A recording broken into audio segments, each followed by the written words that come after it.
Today is the Lord's Day, so we will start. Let's all pray. Gayunpaman po tayo, ngayon po ay araw po na Panginoon, tayo po yung mag-uumpisa, tayo pong lahat ay manalangin. Holy and merciful our Heavenly Father God, who loves us, thank you so much for your grace and great love. Banal at mahabagin naming Amang Diyos na nagmamahal sa amin, maraming salamat po sa iyong dakil na pag-ibig at biyaya. We are born as a sinner and we are supposed to go to the eternal hell. Kami po ay pinanganak na mga makasalanan at kami po ay nararapat na mapunta doon po sa impyerno. But you had a compassion on us and you saved our spirit from the eternal destruction. Ngunit ikaw po ay nahabag sa amin at iniligtas mo po yung aming espiritu mula sa walang hanggang pagkawasak. In this Lord's Day, we also have gathered here those who are sanctified with the blood of Jesus in order to listen to your word and also have fellowship together. Ngayon po na araw po na Panginoon, kami po na mga pinabanal ng dugo ng Panginoong Hesus ay nagkatipon ngayon upang makapakinig po ng inyong salita at upang magkaroon po ng fellowship na sama-sama. Whenever we gather together, let us get the spiritual strength through the word of God and fellowship. Sa tuwing kami po ay nagkakatipon, nawa makakuha po kami ng espiritual na kalakasan sa salita ng Diyos at sa fellowship. Today, many of our brothers and sisters, they were not able to join this Lord's Day sermon. Ngayong araw po, marami po sa mga brothers and sisters ay hindi po nakadala ngayon sa aming Lord's Day sermon. Many areas are flooded because of the heavy rain. At marami po mga lugar ay binabaha dahil po sa malalakas po na ulan. So please protect them and also please take care of them with your merciful hands.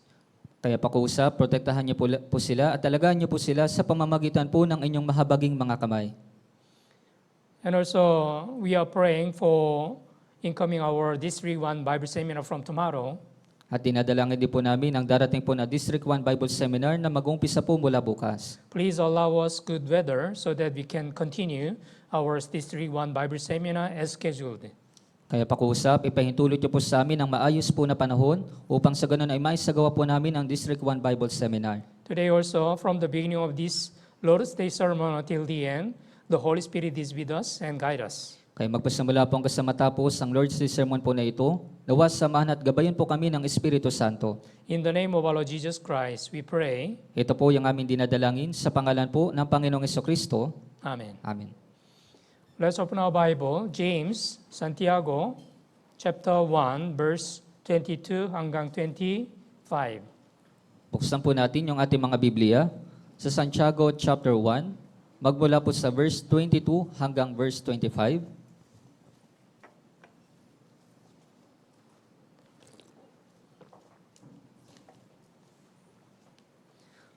James, Santiago, chapter 1, from verse 22 hanggang 25.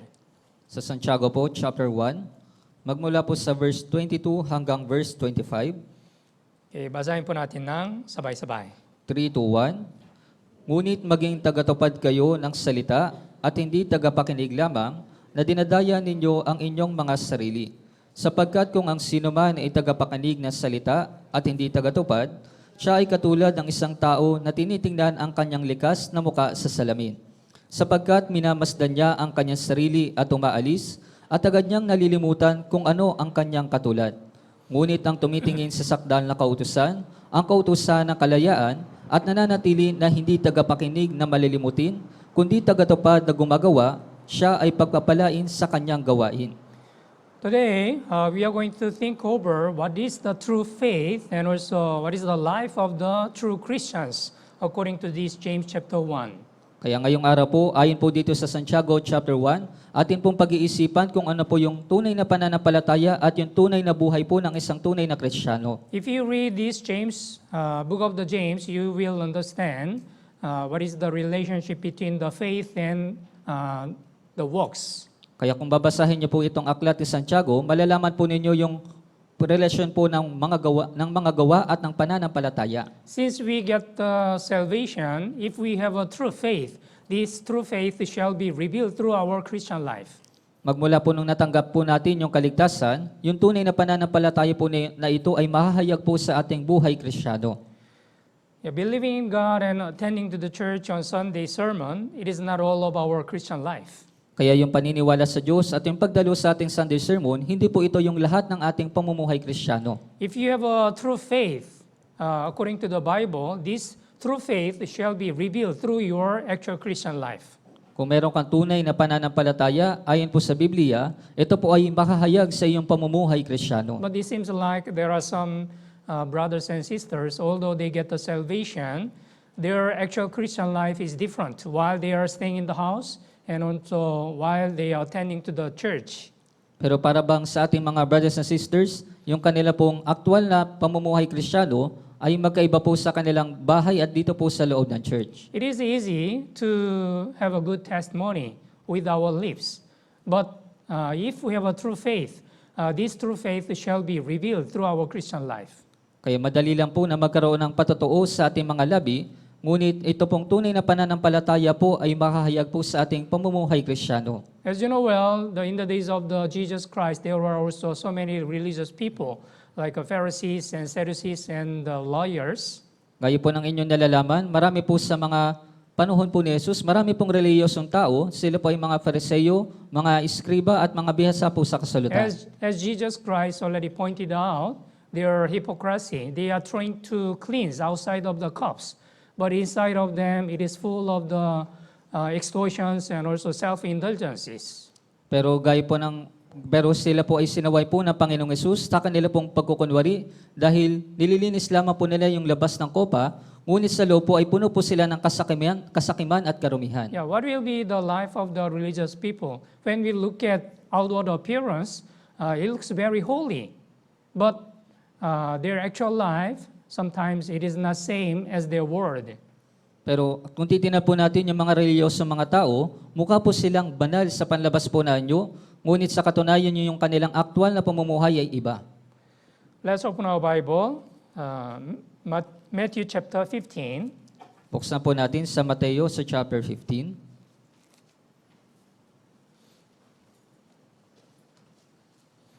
Matthew chapter 15, verse 8 and 9.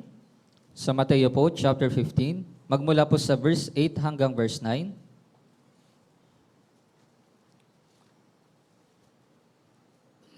Mateo chapter 15, verse 8 and verse 9. Basahin po natin ng sabay-sabay. 3, 2, 1. Iginagalang ako ng bayang ito sa kanilang mga labi, ngunit ang kanilang puso ay malayo sa akin.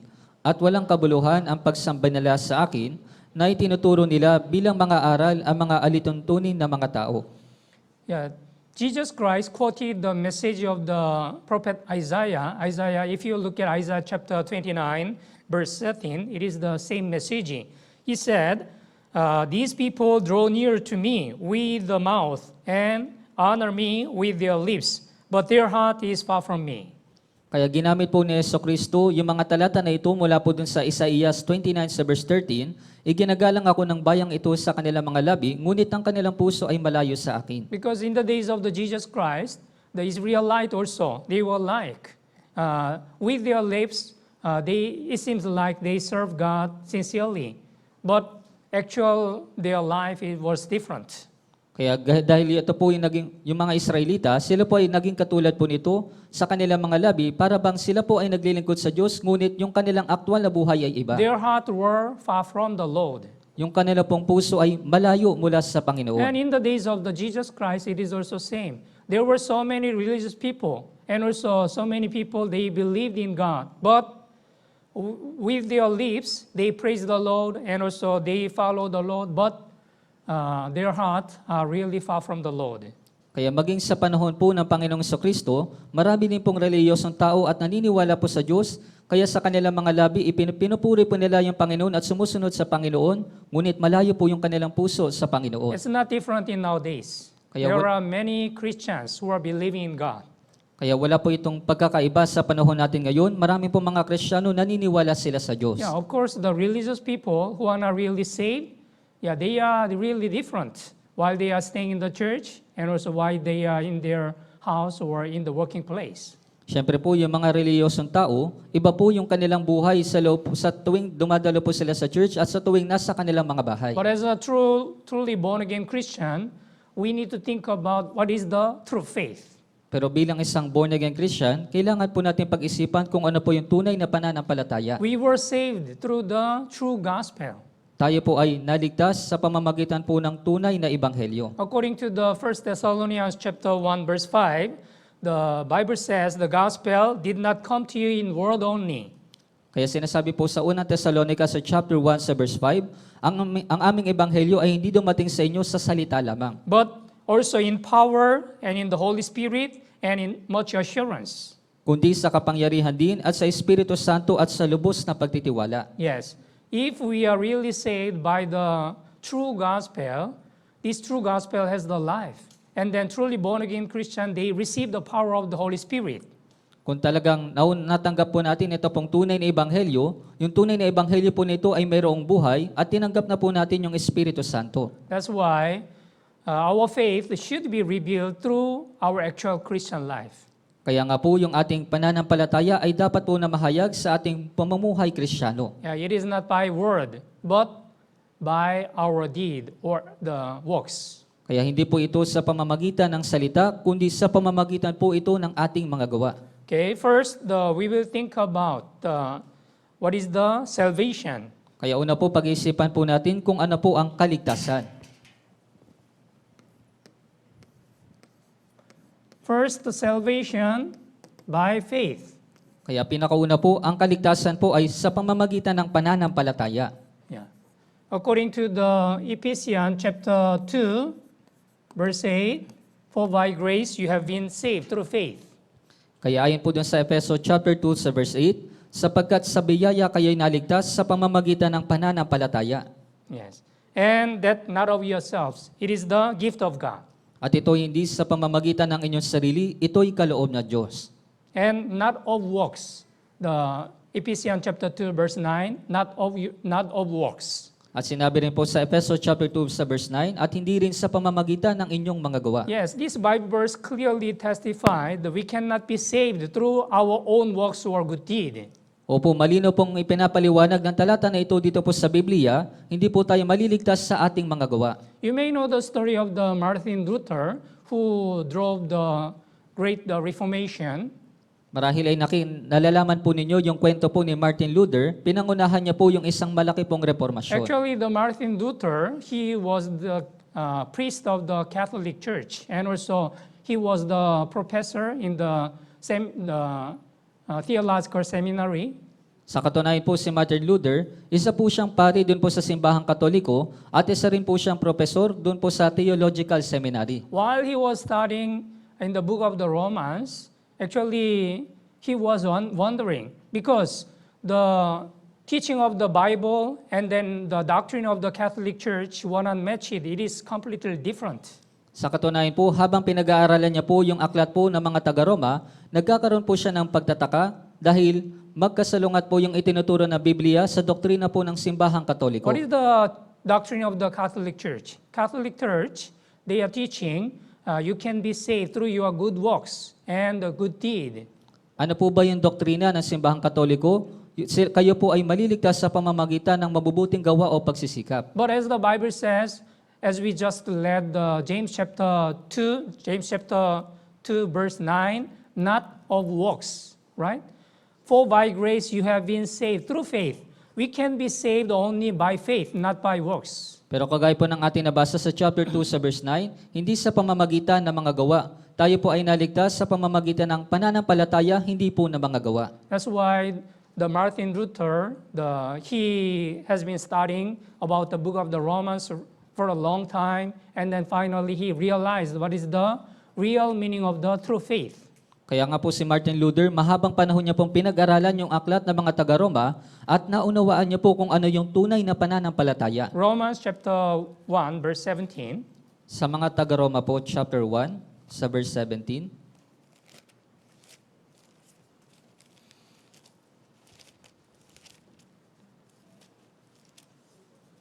Romans chapter 1 verse 17.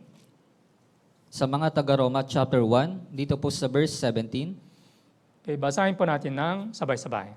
3-1, sapagkat dito ang katwiran ng Diyos ay nakahayag mula sa pananampalataya hanggang sa pananampalataya, gaya ng nasusulat, ngunit ang taong matuwid ay mabubuhay sa pamamagitan ng pananampalataya. Yeah. Here, the just shall live by faith.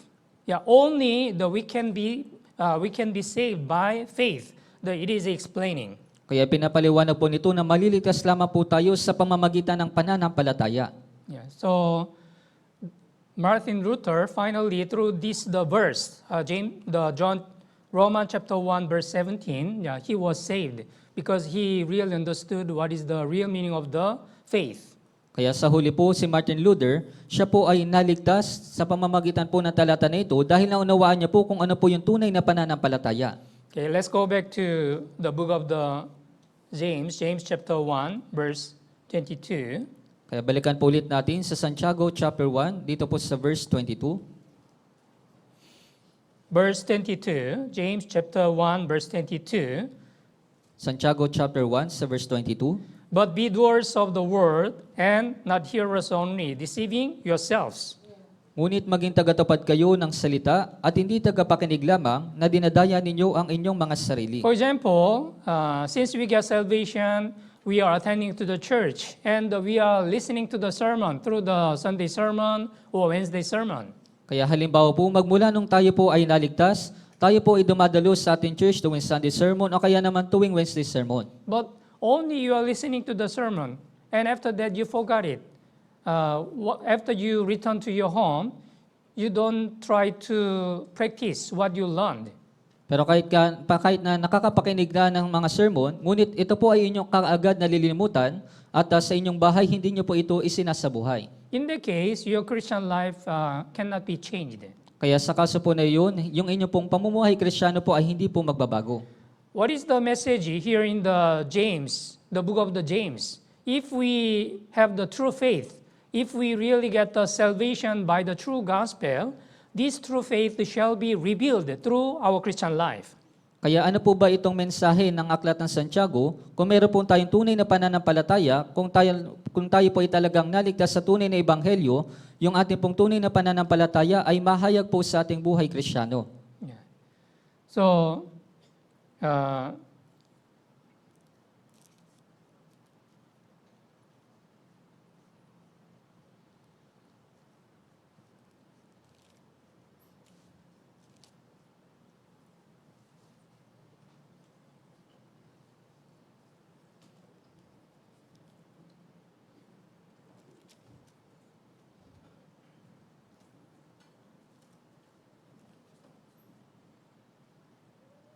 verse 23, James chapter 1, verse 23, for if anyone is a hearer of the word and then not a doer, he is like a man observing his natural face in a mirror. Sapagkat kung ang sinuman ay tagapakinig ng salita at hindi tagatupad, siya ay katulad ng isang tao na tinitignan ang kanyang likas na muka sa salamin. And verse 24, for he observes himself, goes away, and immediately forgets what kind of man he was. At dito po sa verse 24, sapagkat minamasdan niya ang kanyang sarili at umaalis, at agad niyang nalilimutan kung ano ang kanyang katulad. I think all of our brothers and sisters, before you attend the church, you may stand before the mirror and then you already checked how is your appearance. Kaya sa tingin ko po lahat po sa ating mga brothers and sisters, bago kayo dumalo sa ating church, tumitingin muna kayo sa inyong mga salamin kung ano yung inyong mga itsura. Every day when you stand before the mirror, you will see what is look like your faith. Kaya araw-araw po sa pagharap po ninyo sa salamin, makikita po ninyo kung ano po yung inyong tunay po na itsura. Yeah, like this, if you already look your faith, you will remember what will be your appearance. Kaya katulad po nito sa inyong pananampalataya, maalala po ninyo kung ano po yung naging tunay po ninyong anyo o itsura. But Bible says, if someone listen to the sermon and then he does not practice at all, that means he will forget everything after he listen to the sermon. So maybe next day he cannot remember anything. Kaya sinasabi po ng Biblia, kapag yung isang tao po ay nakikinig po ng sermon at hindi niya po ito isinasabuhay, kaagad niya po itong nakakalimutan at marahil po sa susunod po na mga araw, wala na po siyang naalala. This will be like the man who observed his face in front of the mirror and then after that he already forgot what his appearance. Kaya ito pong tao na ito ay katulad po ng tao na tinitingnan niya yung kanyang likas na muka doon po sa isang salamin at pagkatapos nakakalimutan niya po ito. So we need to think about what is the living faith. Kaya kailangan po natin pag-isipan kung ano po ba yung buhay na pananampalataya. Number two, we are going to think about what is the living faith. Kaya ikalawang bagay po, pag-iisipan po natin kung ano po yung buhay na pananampalataya. Yeah, living faith. If you have a living faith, this true faith shall be revealed in your Christian life. Kung meron ka pong buhay na pananampalataya, yung pananampalataya po na ito ay makahayag sa iyong pamumuhay Kristiyano. If you read the Bible, you might understand there are different kind of the faith. So the faith shall be varies according to the person to person. Kaya marahil po dito po sa Biblia, makikita po ninyo yung iba't ibang uri po ng pananampalataya ng bawat tao. Yeah. When Jesus Christ is explaining about the bird in the air and also the grass in the field, the Jesus Christ feed the bird in the air and also Jesus Christ clothed the grass. Kaya marahil po yung Panginoong Kristo, binabanggit niya po na pinapakain yung mga ibon sa impapawid at dinadamitan yung mga damo. And he's explained how much more the children of God. At ipinapaliwanag po niya na gaano pa kaya yung mga anak ng mga tao. If God clothed even the grass in the field, how much more the children of God? Kaya kung pinapakain ng Diyos yung mga ibon sa impapawid at dinadamitan yung mga damo, gaano pa kaya yung mga anak ng Diyos? And he's explaining Matthew chapter 6 verse 30, "O little faith." Kaya sinabi niya rin po sa Mateo chapter 6 sa verse 30, o kayong maliliit na ng pananampalataya. Yeah. Because although God promised many kind of things, many people, they don't have the true faith. That's why they cannot receive. Kaya nga po kahit yung mga tao, hindi po nila natatanggap yung mga bagay dahil wala po silang tunay na pananampalataya. So if you read the Bible, you may understand Jesus Christ repeated many times, "O you of a little faith." Kaya kung titingnan po ninyo sa Biblia, maraming beses na binanggit po ng Panginoong Kristo, o kayong maliliit ang pananampalataya. Even the disciples of the Jesus, sometimes they had a little faith. Kaya maging yung mga alagad po ni Jesus, minsan po ay nagkaroon po sila ng maliit na pananampalataya. But sometimes there are also someone who has a great faith.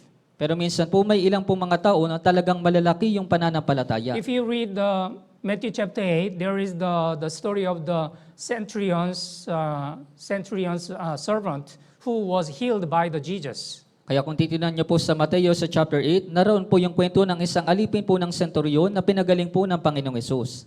Yeah, so when the servant was sick, he asked the Jesus to heal him. Kaya po nung nagkaroon po ng sakit yung alipin po ng senturyon, hiniling niya po kay Jesus na siya po ay pagalingin. Jesus said, "I will come and then I will heal him." Kaya sinabi po ni Jesus na pupuntahan ko siya at aking pagagalingin. But centurion answered, I am not worthy. You should come under the roof of my house. Pero sinabi po nung senturyon, hindi ako karapat-dapat sa iyo na puntahan mo ang aking bahay. Only speak, and then my servant will be healed. Ngunit sabihin mo lamang ang salita at gagaling na ang aking alipin. At the time, Jesus Christ praised the centurion. He had a great faith. Kaya ng mga oras po na yun, pinuri po ng Panginoong Hesus yung centurion po na ito na meron po siyang malaking pananampalataya. If you look at Matthew chapter 8 verse 10, I have not found such a great faith. Kaya kung titingnan niyo po sa Mateo chapter 8 sa verse 10, hindi ako nakatagpo ng ganito kalaking pananampalataya. Through these verses, we can understand each person's faith varies from they are different. Kaya kung titingnan niyo po sa Biblia, yung bawat pananampalataya po ng mga tao ay magkakaiba. Yeah. So, if we have a true faith, this true faith should be revealed through our Christian life. Kaya kung meron po tayong tunay na pananampalataya, makahayag po ito sa ating pamumuhay Kristiyano. For example, in the daytime, when there is the sunlight, if we if the man is working on the street, the shadow will be the appearance of the man. Kaya halimbawa po sa tuwing umaga, yung sinag po ng araw, kapag yung isang tao po ay nagtatrabaho sa umaga, nakikita po yung kanyang anino, yung anino po ng isang tao na yon. But is it possible the man is working, but shadow is dog? Pero posible po ba na habang nagtatrabaho po yung isang tao, yung anino po niya ay isang aso? It's not possible, right? If the man is working, the shadow should be the shadow of the man, not the dog. Kaya imposible po, hindi po ba? Dapat yung anino po niya ay anino po ng isang tao, hindi po anino ng aso. Yeah, like this, if we have a true faith, this true faith shall be revealed in our actual Christian life. Kaya kagaya po nito, yung ating pong tunay na pananampalataya ay makahayag po ito sa ating aktwal na mga buhay. And when you look at the face of the man, you may come to know he is healthy or he is sick. At kung titingnan nyo rin po yung itsura po o mukha po ng mga tao, malalaman mo kung siya po ba ay may sakit o siya po ay malusog. Yeah, when we look at the face of the someone, yeah, you will come to know whether he is healthy or sick. Kaya kapag pinagmamasdan natin yung mukha ng isang tao, malalaman natin kung siya po ba ay malusog o may sakit. Our faith is also same, right? So if we have a true faith, this true faith shall be revealed through our Christian life. Kaya pares din naman po sa ating pananampalataya, kung meron po tayong tunay na pananampalataya, makahayag po ito sa ating buhay Kristiyano. So let's think about what is the true faith. Kaya kailangan pag-isipan po natin, ano po ba yung tunay na pananampalataya? Let's open our Bible, Luke chapter 17. Buksan po natin sa Lucas chapter 17.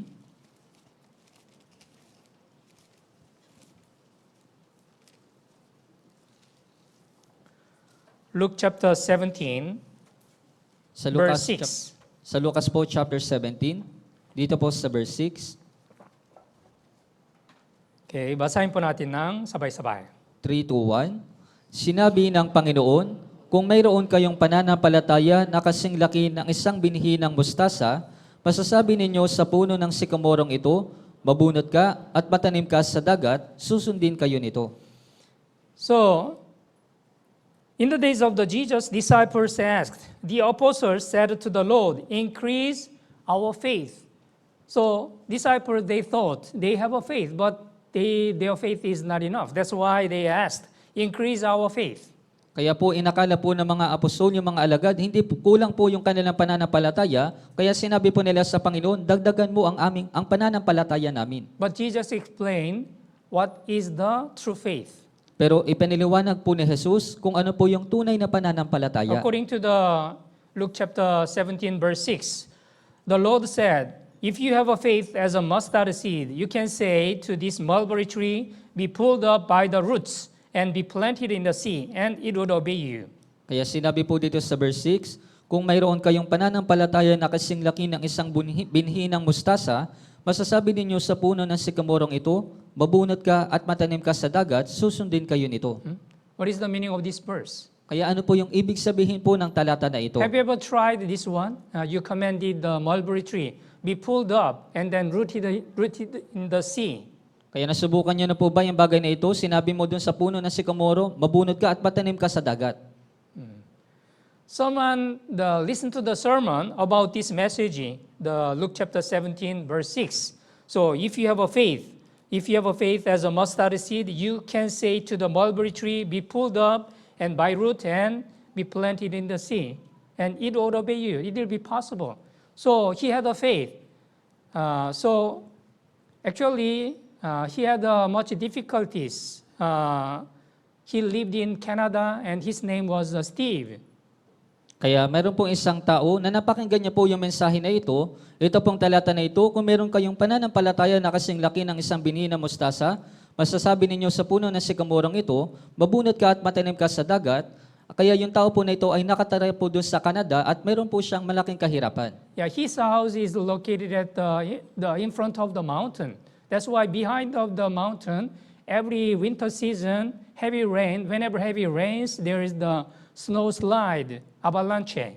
Kaya po ito pong yung kanya pong bahay, ito pong si Steve, yung kanya pong bahay ay nandun po sa bundok. Kaya nga po sa tuwing nagkakaroon po ng At kaya nga po na madalas po na nagkakaroon po ng pagguho doon po sa kanyang bahay.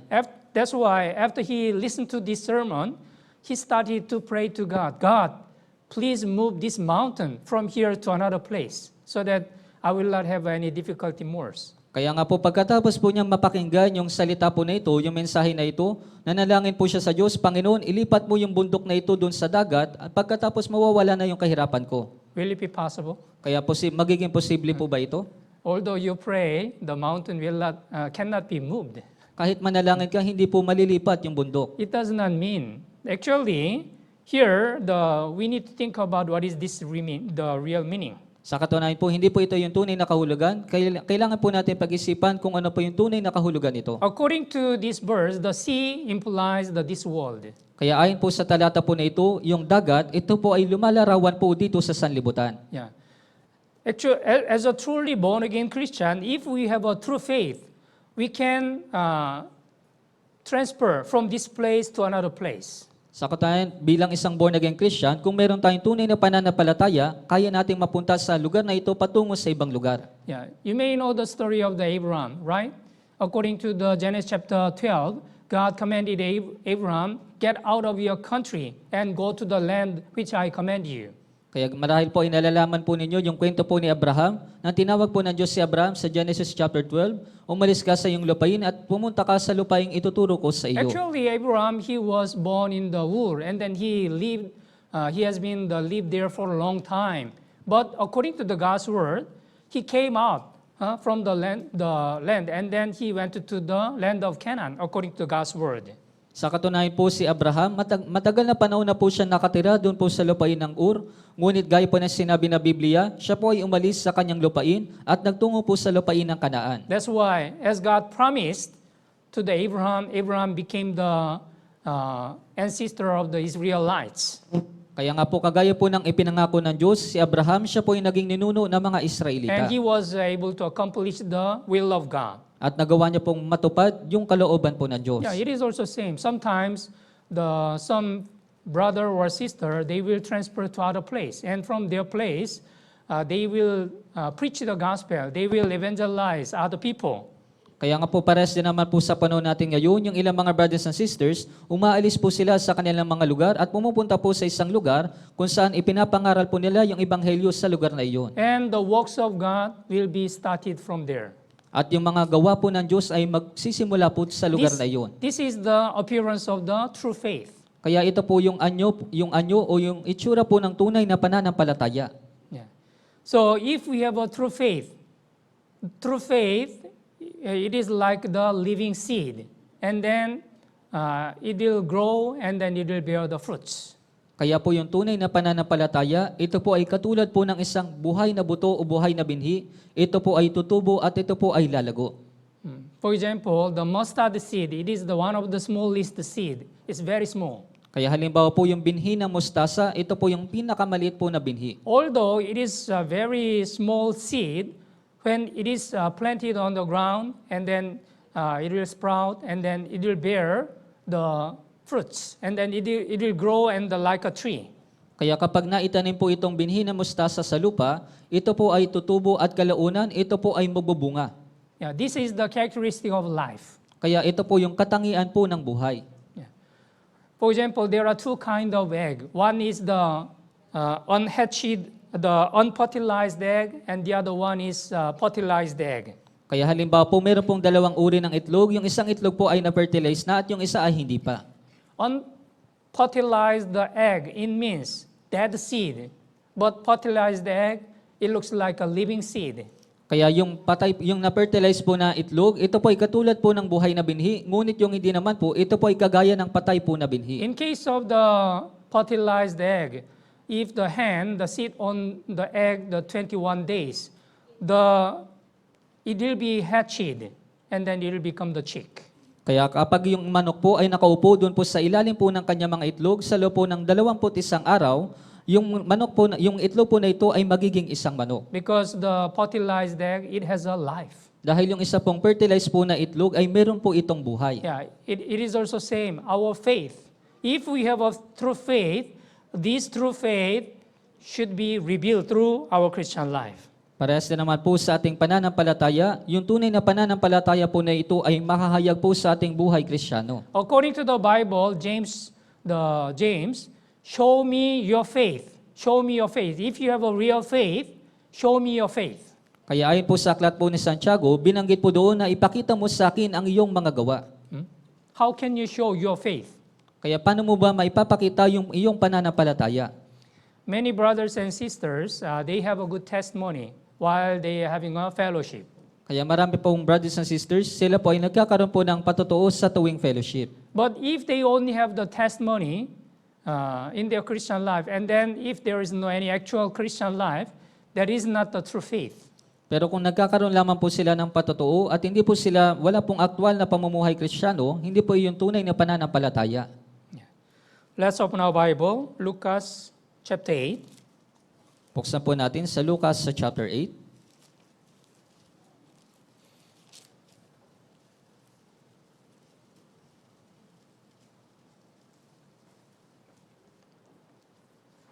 Lucas chapter 8, Sa Lucas po sa chapter 8, verse 20 hanggang 25. magmula po sa verse 20 hanggang verse 25. Babasahin ko po. At may nagsabi sa kanya, ang iyong ina at ang iyong mga kapatid na lalaki ay nakatayo sa labas, nais nilang makita ka. Subalit sinabi niya sa kanila, ang aking ina at ang aking mga kapatid ay ang mga nakikinig sa salita ng Diyos at ginagawa ito. Isa sa mga araw na iyon, siya'y lumulan sa isang bangka kasama ang kanyang mga alagad at sinabi niya sa kanila, tumuwid tayo sa kabilang panig ng lawa at sila'y naglayag. Samantalang sila'y naglalayag, siya'y nakatulog, dumating ang unos sa lawa at sila'y napupuno ng tubig at nanganganib. Sila'y lumapit at ginising siya na nagsasabi, Guro, Guro, tayo'y napapahamak. Siya'y gumising at sinaway ang hangin at ang pagangalit ng tubig, ang mga ito'y huminto at nagkaroon ng kapayapaan. Sinabi niya sa kanila, nasaan ang inyong pananampalataya? At sila'y natakot at namangha at sinabi sa isa't isa, sino nga kaya ito na kanyang inuutusan maging ang hangin at tubig at sila'y sumusunod sa kanya? Yeah, we know this story, the Luke chapter 8 here from verse 22. The one day Jesus Christ wanted to cross over the other side in the lake. Kaya marami po inalalaman po ninyo yung kwento na ito kung saan po yung Panginoong Yesus ay lumulan po siya sa isang bangka kasama po yung kanyang mga alagad. At that time, it seems like Jesus was very tired. That's why he was sleeping in the ship. Kaya tumuwid po sila doon po sa kabilang panig ng lawa na mga oras po na yun para napagod po yung Panginoong Yesus dahil po sa kanilang But paglalakbay. suddenly, the windstorm came down on the lake. And then their boat were filling the water and they are in the middle of the jeopardy. Pero habang sila po ay naglalayag, bigla po nagkaroon po ng malakas na unos sa lawa at sila po ay napuno po ng tubig at nanganganib. At that time, the disciples, they were afraid of the windstorm. Kaya ng mga oras po na ito, yung mga alagad, sila po ay natakot dahil po sa bagyo po na That's ito. why they awoke Jesus, the Master, we are perishing. Kaya nga po ginising po nila yung Panginoong Yesus, Guro, Guro, tayo'y napapahamak. And Jesus Christ said to the disciples, where is your faith? Kaya ng mga oras po na yun, sinabi po sa kanila ng Panginoong Yesus, nasaan ang inyong pananampalataya? Who is the Jesus? Jesus is the Creator. Jesus is God Himself. When Jesus Christ commanded, the wind is stopped. The waves also stopped. Kaya sino po ba si Jesus? Siya po ay tagapaglikha, siya po ay isang Panginoon. Kaya kapag inutusan niya po yung hangin o yung dagat, ito po ay sumusunod sa Kanya. Although disciples, they have been stayed with the Jesus Christ, they did not know who is Jesus exactly. It means they did not have the true faith. Kaya kahit na kasama po ng mga alagad yung Panginoong Yesus na mahabang panahon, ngunit hindi po nila kilala si Jesus ng eksakto, ibig sabihin wala po silang tunay na pananampalataya. That's why Jesus asked the disciples, where is your faith? Kaya nga po, tinanong po sila ng Panginoong Yesus yung mga alagad, nasaan ang inyong pananampalataya? Nowadays, the many brothers and sisters, they got the salvation and then they have a Christian life. Kaya sa panahon po natin ngayon, maraming brothers and sisters, natanggap po nila yung kaligtasan at sila po ay nabubuhay sa kanilang buhay Kristiyano. In the normal situation, it seems okay. They are having a good Christian life. Kaya sa mga normal po na sitwasyon, para bang sila po ay maayos sa kanilang mga buhay Kristiyano. But when they have some difficulties or trials or some really difficult situation, Pero minsan po sila po ay nakakaranas ng mga talagang may hirap po na sitwasyon o mga pagsubok. at that time their true face shall be revealed. Someone, they are really wandering, they do not know what they do, what they should do. Kaya sa mga oras po na yun, makakahayag po yung kanilang tunay na pananampalataya, yung ilan po ay hindi po nila alam kung ano yung dapat nilang gawin. In this real difficult situation, we need to check whether we really trust in the Lord or not. Kaya sa mga ganitong sitwasyon, kailangan po nating alalahanin kung talagang tayo po ba ay nagtitiwala sa Panginoon o hindi. If you have a true faith in the Lord, although you may face some trials and real difficult situation, you shall not be moved. Kung meron kang tunay na pananampalataya sa Panginoon, kahit na anumang may hirap na sitwasyon, hindi ka po makikilos. Let's open our Bible, with 125. Buksan po natin sa mga awit 125.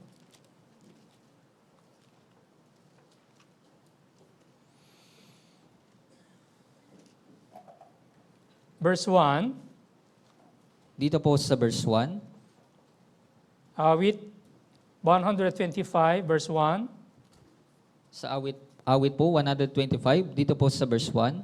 Okay, basahin po natin ng sabay-sabay. 3, 2, 1.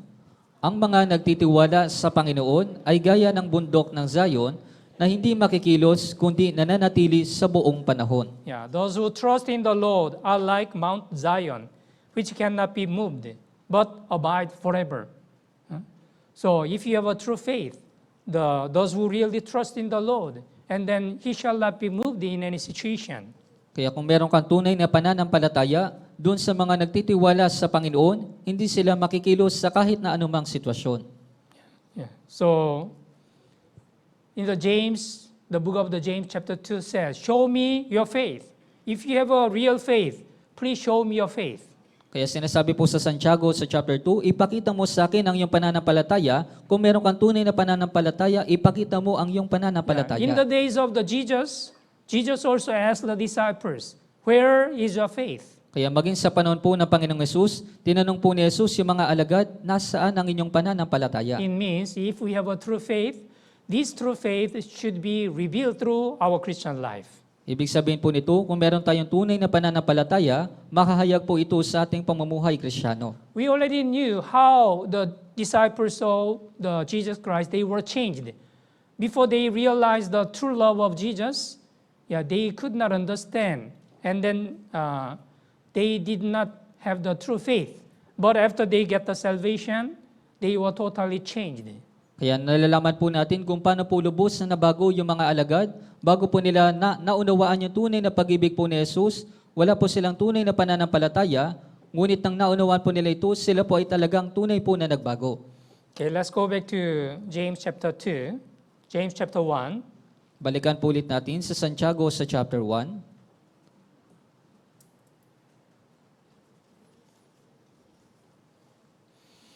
Verse 22 again. Dito po ulit sa verse 22. Okay, basahin po natin ng sabay-sabay. 3, 2, 1. Ngunit maging tagatupad kayo ng salita at hindi tagapakinig lamang na dinadaya ninyo ang inyong mga sarili. Yeah. So, verse 22, but be doers of the word and not hearers only, deceiving yourself. And James chapter 2, verse 18, At dito rin po sa Santiago chapter 2, dito po sa verse 18, verse 17 and verse 18. dito po sa verse 17 hanggang verse 18, Okay, basahin po natin ng sabay-sabay. 3, 2, 1. Kaya't ang pananampalataya na nag-iisa, kung ito ay walang mga gawa, ay patay. Subalit may magsasabi, ikaw ay mayroong pananampalataya at ako'y mayroong mga gawa. Ipakita mo sa akin ang iyong pananampalatayang walang mga gawa, at ipapakita ko sa pamamagitan ng aking mga gawa ang aking pananampalataya. Yeah. So, thus also faith by itself, it does not have the works, is dead. So this James chapter 2 is explaining the relationship between the faith and the works. Kaya ito pong Santiago chapter 2, ipinapaliwanag po nito yung relasyon ng pananampalataya at ng mga gawa. Yeah. What does it mean? Faith without works is dead. Kaya ano pong ibig sabihin ng pananampalataya na walang gawa ay patay? Yeah, verse 18, but someone will say, you have a faith, and I have a works. Show me your faith without your works, and I will show you my faith by my works. Sinasabi po sa verse 18, ikaw ay mayroong pananampalataya at ako'y mayroong mga gawa. Ipakita mo sa akin ang iyong pananampalatayang walang mga gawa at ipapakita ko sa pamamagitan ng aking mga gawa ang aking pananampalataya. So let's think about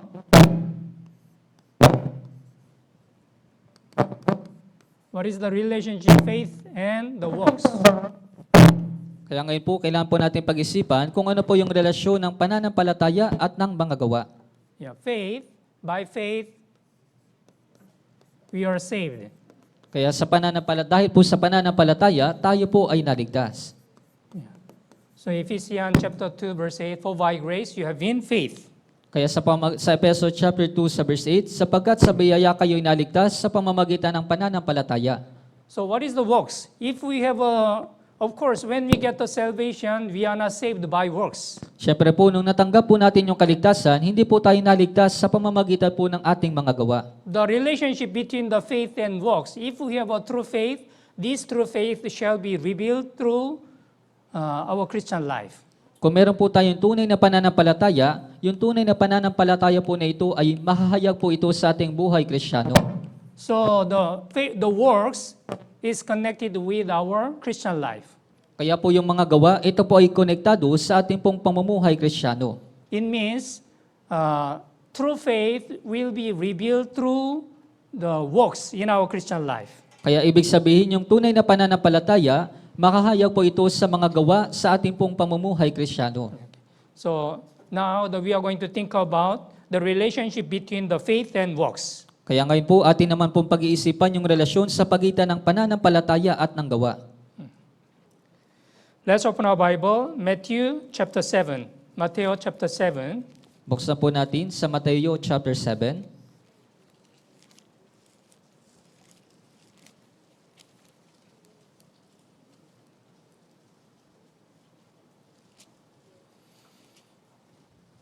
Verse 16.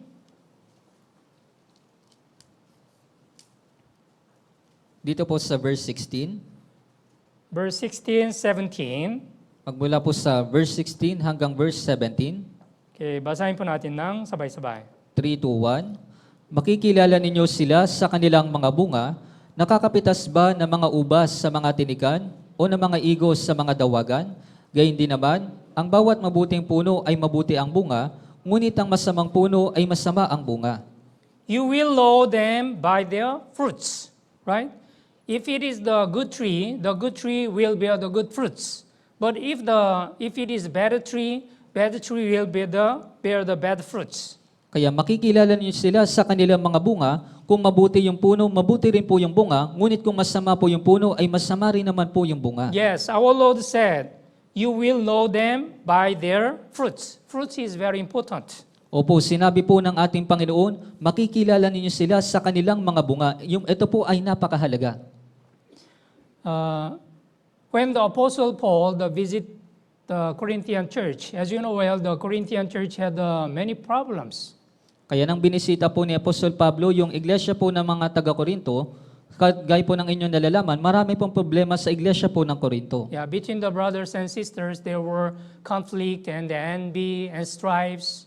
Kaya sa pagitan ng mga brothers and sisters, nagkakaroon ng mga inggit, pagtatalo at ng mga pag-aaway. Some people, they wanted to boast what they know. Kaya yung ilang mga tao gusto nilang ipagmalaki yung kanilang nalalaman. Yeah. But Apostle Paul pointed out, I will find out whether do they have a real faith or not. Pero binanggit na Apostol Pablo na sinabi niya na titingnan ko kung meron talaga silang tunay na pananampalataya o wala. Okay. Unang Korinto chapter 4. Sa unang Korinto sa chapter 4.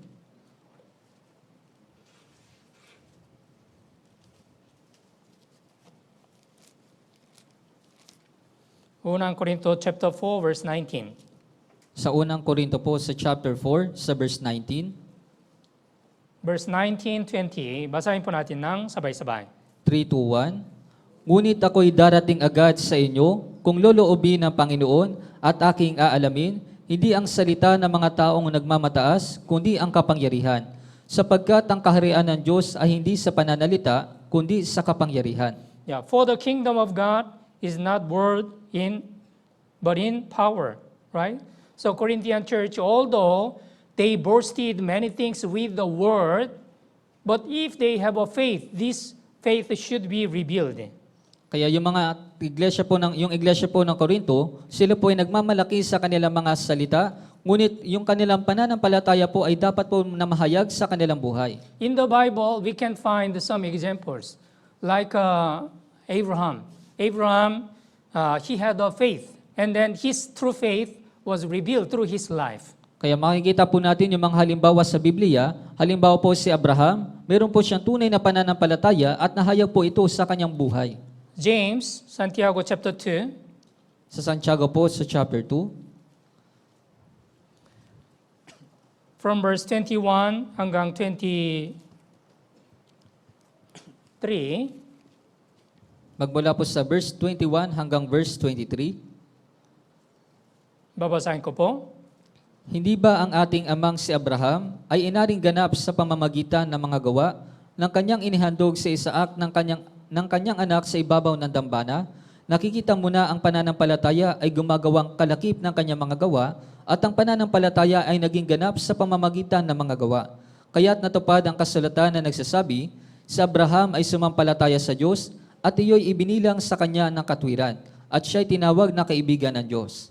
Here, if you look at James chapter 2 verse 20, also, it is explaining about the relationship between the faith and works. So verse 20, but do you want to know, O foolish man, that the faith without works is dead? Kaya dito rin po sa Santiago chapter 2 sa verse 20, ipinapaliwanag din po nito yung relasyon ng pananampalataya at ng mga gawa. Subalit nais mo bang malaman o taong hangal na ang pananampalataya na walang mga gawa ay baog? Yeah, verse 21, was not Abraham, our father, justified by works when he offered Isaac, his son, on the altar? At dito po sa verse 21, hindi ba ang ating amang si Abraham ay inaring ganap sa pamamagitan ng mga gawa ng kanyang inihandog sa Isaac na kanyang anak sa ibabaw ng dampana? Yeah, we called Abraham is the father of the faith. Kaya tinatawag po natin si Abraham na ama ng pananampalataya. Yeah. Especially when we read Genesis chapter 22, we can understand what was the faith of the Abraham. Lalong-lalo na po kung babasahin po natin yung Genesis chapter 22, makikita po natin kung ano po yung pananampalataya ni Abraham. Of course, Abraham, he really showed the true faith through his life. When God commanded, get out of your country and go to the land which I command you. According to the God's word, Abraham, he really obeyed to the God's word. Siyempre po, talagang meron pong tunay na pananampalataya si Abraham nang inutusan po siya ng Diyos na umalis doon sa kanyang lupain at pumunta po doon sa lupaing ituturo sa kanya, siya po ay sumunod ayon po sa salita ng Diyos. And also Genesis chapter 22, God commanded Abraham, go to the Mount Moriah and then offer your only son as a burnt offering on the Mount Moriah. At inutusan din po ng Diyos si Abraham doon sa Genesis chapter 22 na pumunta ka sa bundok na Moriah at ihandog mo ang iyong kaisa-isang anak na si Isaac. Think about this situation. How much was it difficult? In case of the Abraham, he received the promise of his son, the Isaac, 75 years old. And then he had to wait to receive this promised son 25 years. Kaya pag-isipan niyo po yung ganitong mahirap po na sitwasyon, si Abraham tinanggap niya po yung kanyang ipinangakong anak pagkatapos po ng 25 po na taon. Yeah, Abraham, he received his promised son Isaac at the age of 100. Kaya po si Abraham, siya po tinanggap niya po yung ipinangakong anak sa kanya sa edad po na 100. So at that time, Isaac was really important for him. So it was not easy to offer his loved son Isaac as a burnt offering. Kaya si Abraham po, napakahalaga ni Isaac para sa kanya. Hindi po madali ni ihandog yung kanyang anak bilang handog po na sinusunog. But how was the response of the Abraham? Pero ano po yung naging tugon ni Abraham? If we read the Genesis chapter 22, we cannot find any hesitation of the Abraham. Kung titingnan po natin sa Genesis chapter 22, hindi po natin makikita yung pagdadalawang isip ni Abraham. He immediately obeyed to the God's word. And as God commanded, he brought his son Isaac into Mount Moriah, and he was trying to offer as a burnt offering. Kaya ayon po sa salita ng Diyos, siya po ay sumunod, pumunta po siya sa bundok na Moriah upang ihandog po si Isaac bilang handog na sinusunog. So, we can understand Abraham had the true faith. Kaya maunawaan po natin na si Abraham, meron po siyang tunay na pananampalataya. What about our Christian life? How much we really obey to the God's word? Kaya paano naman sa ating pamumuhay Kristiyano, gaano ba tayo sumusunod sa salita ng Diyos? Whenever we attend the church on Sunday or Wednesday, we are listening to a lot of the sermon. But how much do you follow the God's word? Sa tuwing tayo po ay dumadalo sa ating church tuwing Sunday sermon o Wednesday sermon, nakikinig tayo ng maraming beses ng salita ng Diyos, ngunit gaano ka ba sumusunod sa salita ng Diyos? If you have a true faith, you will obey to the God's word. Kung meron kang tunay na pananampalataya, susubukan mo na sumunod sa salita ng Diyos. But sometimes, we can also observe some brothers and sisters, their stubbornness. Although there is the God's word, they don't obey to the God's word. Pero minsan makikita natin yung katigasan sa mga brothers and sisters kahit na meron ng salita ng Diyos, ngunit hindi sila sumusunod sa salita ng Diyos. Yeah, for example, do not have a fellowship with the unbelievers, especially the younger two brothers and sisters. Yeah, outside unbelievers, the boyfriend and girlfriend. It is not appropriate. It is not acceptable. Kaya halimbawa, huwag kayong magkaroon ng pakikisama sa mga hindi mananampalataya. Halimbawa sa mga young adult group, brothers and sisters, na huwag silang makipamatok sa mga hindi mananampalataya sa labas dahil hindi po ito kanais-nais. Because we know, if you make the boyfriend and girlfriend outside who is the unbelievers, it will be affected in your Christian life. Dahil nalalaman po natin ito na yung pagbo-boyfriend at pag-girlfriend sa labas, ito po ay makakaapekto sa iyong buhay Kristiyano. But sometimes it happens. Some brother or sister, because of the boyfriend and girlfriend, they left the church. Pero minsan ito po ay nangyayari, yung ilang mga brothers and sisters, dahil sa ilang boyfriend o kaya girlfriend, sila po ay umaalis sa church. And their Christian life will be destroyed. At yung kanilang pamumuhay Kristiyano ay nasisira. So, we would like to ask, where is your faith? Kaya gusto ko po kayong tanungin, nasaan ang iyong pananampalataya? If you have a faith, you should obey to the God's word. But sometimes some brothers and sisters, they disobey to the God's word. Kung meron kang tunay na pananampalataya, susunod ka sa salita ng Diyos, ngunit minsan ay hindi sumusunod yung mga brothers and sisters. How do they receive the God's blessing when they disobey to the God's word? Kaya paano ba nilang matatanggap yung pagkapala ng Diyos kung hindi sila sumusunod sa salita ng Diyos? We already have learned how is the history of the Israelite. Israelite, they disobey to the God's word. As a result, they receive the punishment and also they experience a lot of the tribulations. Kaya natutunan na po natin sa makasaysayan po ng mga Israelita na sila po ay sumusuway sa salita ng Diyos at sila po ay panarurusahan. What is the life of the truly born-again Christian? Kaya ano po ba yung buhay ng isang tunay na born-again Christian? If we have a true faith, this true faith should be revealed through our Christian life. Kung meron po tayong tunay na pananampalataya, yung pananampalataya po nito ay dapat na mahayag sa ating buhay Kristiyano. And James chapter 2, the verse 24 and 25, Sa Santiago po, chapter 2, dito po sa verse 24 hanggang verse 25, from 24 hanggang 26. magmula po sa verse 24 hanggang verse 26, Okay, basahin po natin ng sabay-sabay. 3, 2, 1. Nakikita ninyo na ang tao'y inaaring ganap sa pamamagitan ng mga gawa at hindi sa pamamagitan ng pananampalataya lamang. Gayon din, hindi ba't si Rahab na masamang babae ay inaring ganap sa pamamagitan ng mga gawa nang tanggapin niya ang mga sugo at pinalabas sila sa ibang daan? Sapagkat kung paanong ang katawan na walang espiritu ay patay, gayon din naman ang pananampalataya na walang mga gawa ay patay. Here is the one more example in the Bible, the Rahab. She was a harlot in the Jericho, and she had a really difficult situation to believe in God. Kaya dito po sa kwento na si Rahab, siya po ay isang bayaring babae doon po sa lupain ng Jericho. Yeah, she committed a lot of sin as a harlot, and also she had a difficulty environment to believe. Kaya siya po ay gumawa po ng napakaraming kasalanan dahil isa po siyang bayarang babae at napakahirap po sa kanya na maniwala sa isang bagay. But when she heard about the rumors of the Israelite and then who is God, she came to have a faith in God. Pero nang narinig niya po yung usap-usapin patungkol po sa Diyos, nagkaroon po siya doon sa mga Israelita, nagkaroon po siya ng pananampalataya sa That's Diyos. why she hired the two spies in the risk of her the life. Kaya nga po tinanggap niya po yung dalawang espiya doon upang mailigtas po yung kanyang buhay. Yeah. That's why even though the Rahab, she was the Gentile woman, but her name is written in the Hebrew chapter 11.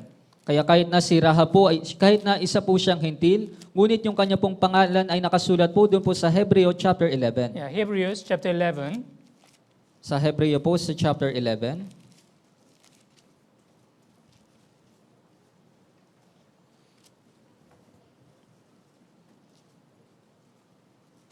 Verse 31. Dito po sa verse 31, Okay, basahin po natin ng sabay-sabay. 3:1. Sa pananampalataya, si Rahab na nagbibili ng aliw ay hindi napahamak na kasama ng mga sumuway sapagkat payapa niyang tinanggap ang mga espiya. Yeah, by faith, the harlot Rahab did not perish with those who did not believe.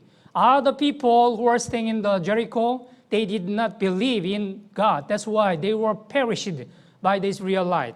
But harlot, the Rahab, she believed in God. And then because of her faith, even her household were saved. Kaya po yung ilan po mga tao sa loob ng Jericho, hindi po sila naniwala sa salita ng Diyos, kaya nga po sila po ay pinuksa ng mga Israelita, ngunit si Rahab, siya po ay naniwala sa salita ng Diyos, kaya naligtas din po siya at yung kanyang sambahayan. Yeah. Let's open our Bible. Gawa chapter 16.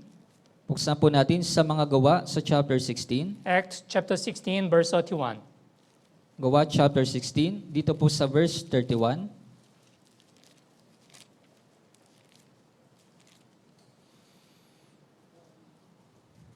Verse 31, basahin po natin ng sabay-sabay. 3:1. At kanilang sinabi, manampalataya ka sa Panginoong Hesus at maliligtas ka, ikaw at ang iyong buong sambahayan. Believe on the Lord Jesus Christ and you will be saved and your household.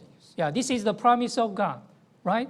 Because of the harlot Rahab, yeah, she believed in God. That's why her household was also saved. Kaya dahil po sa pagsampalataya po ni Rahab, siya rin po ay naligtas ayon sa salita ng Diyos at naligtas po siya at yung kanyang sambahayan. Yeah, what's the reason why you are saved first among your family members? Kaya ano po ba yung dahilan kung bakit ikaw po yung unang naligtas sa iyong pamilya? You should know there is the purpose of God. God saved you first in order to evangelize your other family members also. Dapat mong malaman na una kang iniligtas ng Diyos upang sa layunin po na upang ma-evangelize mo rin yung iyong pamilya. Yeah, God desires all men to be saved and to come to the knowledge of the truth. Ang Diyos ay nagnanais ng lahat ng tao ay maligtas at makarating sa pagkakilala ng katotohanan. In the summer season, in the Korea, there are summer retreat is going on continuously. Kaya po sa summer season, sa tag-init, doon po sa Korea, patuloy pong idinadaos yung summer retreat. There are the 7 batches, the summer retreat, yeah, from July until the August. Kaya meron pong 7 batch ng summer retreat magmula po July hanggang August. But as you know well, nowadays in Korea, the weather is really hot. I think the temperature is much higher than Philippines. Nowadays in Korea, more than the 40 centigrade. It is very high temperature.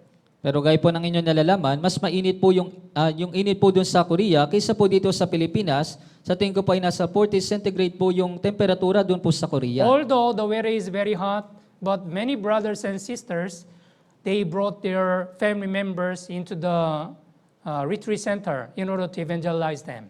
Okay, pero kahit na mainit po yung panahon, maraming brothers and sisters, dinadala nila yung kanilang mga kapamilya doon po sa retreat center upang sila po ay evangelize. This is the result of their faith. Ito po yung resulta ng kanilang pananampalataya. Yeah, if they have a faith, they will move. They will try to evangelize their family members. Kung meron silang tunay na pananampalataya, sila po ay kikilos at evangelize nila yung kanilang Yeah, kapamilya. here in the Philippines, the many brothers and sisters, since they get salvation, they also brought this gospel to their hometown, the many provinces. Kaya maging dito po sa Pilipinas, maraming brothers and sisters, dinala nila yung ebanghelyo po na ito doon po sa kanilang mga lugar. As a result, we were able to establish the many churches here in all of the Philippines. Kaya bilang resulta, nagawa natin makapagtayo ng maraming mga churches dito po sa Pilipinas. Let's go back to the James chapter 2, verse 26. Balikan po natin sa Santiago chapter 2, dito po sa verse 26. Again, James chapter 2, verse 26. Basahin po natin ng sabay-sabay. 3 to 1. Sapagkat kung paano ang katawan na walang espiritu ay patay, gayon din naman ang pananampalataya na walang mga gawa ay patay. Yeah, for as the body without the spirit is dead, so faith without works is dead also. If we don't have the spirit, yeah, we are dead. Yeah, like this, if we have a true faith, of course there should be the works also. The faith without works is dead. Kaya siyempre po yung katawan na walang espiritu ay patay, parehas din naman po kung meron tayong tunay na pananampalataya, ito po ay mahayag sa ating buhay Kristiyano, ngunit yung pananampalataya na walang mga gawa ay patay. So today, according to this James chapter 1, yeah, we have learned what is the relationship between the faith and works. Kaya ngayong araw po, natutunan po natin sa Santiago chapter 1 kung ano po yung relasyon ng pananampalataya at ng mga gawa. If we have a true faith, this true faith shall be revealed through our Christian life. Kung meron tayong tunay na pananampalataya, ito po ay makahayag sa ating pamumuhay Kristiyano. Yeah, true faith will be revealed as works. Kaya yung tunay na pananampalataya ay makahayag bilang mga gawa. Yeah, this is the life of true Christian. Kaya ito po yung buhay ng isang tunay na Kristiyano. Okay? Let's all pray. Tayo pong lahat ay manalangin. Holy and gracious our Heavenly Father God, thank you so much for the grace of your salvation. Banal at mapagbiyaya naming Amang Diyos, maraming salamat po sa biyaya ng kaligtasan. Today, according to this James chapter 1 and 2, we have learned what is the true faith and also what is the life of the true Christians. Ngayong araw po, natutunan po namin sa Santiago chapter 1 at chapter 2 kung ano po yung tunay na pananampalataya at yung buhay po ng isang tunay na Kristiyano. We have received the salvation by faith. So, if we have a true faith, this true faith shall be revealed through our Christian life as works. Kaya natanggap po namin yung kaligtasan sa pamamagitan po ng pananampalataya at kung meron po kami tunay na pananampalataya, alam po namin na ito po ay mahayag sa aming pong buhay Kristiyano sa pamamagitan po ng aming mga gawa. Whenever we listen to the word, let us do our best to obey to the God's word, and also let us do our best to accomplish the will of God through our Christian life. Sa tuwing kami po ay nakikinig ng salita ng Diyos, gawin nawa po namin yung aming buong makaya na sumunod sa salita ng Diyos at sumunod sa kalooban at matupad po yung kalooban ng Diyos sa amin pong mga buhay Kristiyano. Although we may face some difficulties or trials in our Christian life, let us continue our sincere Christian life until our Lord Jesus Christ's second coming. Kahit na meron po mga kahirapan at mga pagsubok sa aming pong pamumuhay Kristiyano, nawa magpatuloy lamang po kami hanggang sa ikalawang pagdating po ng Panginoong Jesucristo. In the name of our Lord Jesus Christ, we pray. Ito po yung aming dinadalangin sa pangalan po ng Panginoong Jesucristo. Amen. Amen.